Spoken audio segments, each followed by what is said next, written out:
بسم الله والصلاه والسلام على رسول الله. انا ام اسلام معاكم مطبخ ام سمسم. النهارده هنخلل مع بعض الزيتون التفاحي ده مع الشطه الجميله التحفه دي. تقدري تستبدليها بفلفل مع ليمون.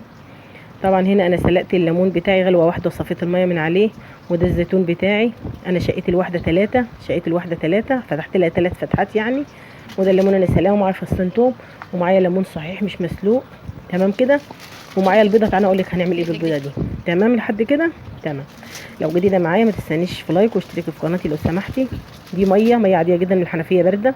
نزلت بالملح بتاعي، قلبي بقى دوبي الملح كده كويس. اللهم صل وسلم وبارك على سيدنا محمد وعلى اله وصحبه وسلم. ده الزيتون التفاحي يا جماعه، انا شققته كده لان انا عايزاه يستوي يعني بسرعه. تمام. ده اختبار، انا بحط البيضه. لو لقيت البيضه لسه جايه في قعر الطبق يبقى كده لسه اللي عايز ملح، حطي ملح تاني. تمام. تمام. حطي البيضه تاني، لسه البيضه واقعه تحت اهو في قعر الطبق، ركزي معايا.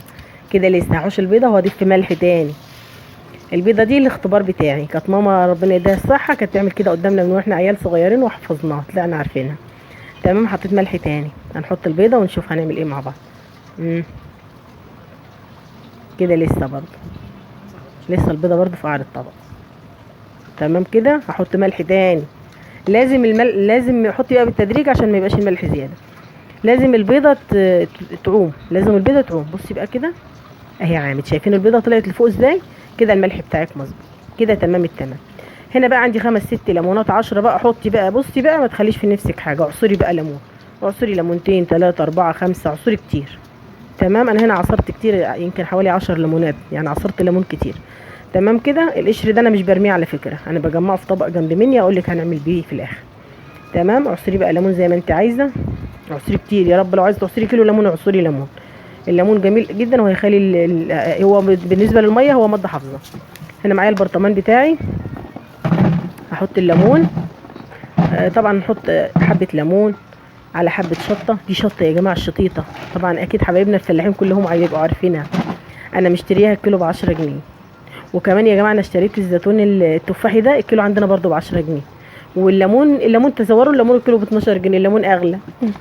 وما تنسيش تحطي التوم صحيح، انا بحط التوم صحيح، فصوص صحيحه. حطي بقى حبه من هنا على حبه من هنا على حبه، متشكلي بقى براحتك زي ما انت عايزه، بحيث ان انت لما تجيبي منه لما تمدي ايدك كده او المعلقه اللي هتجيبي بيها تلاقيه كله طلع مع بعضيه. تمام كده. بصوا يا جماعه الشطه تحفه تحفه تحفه تحفه.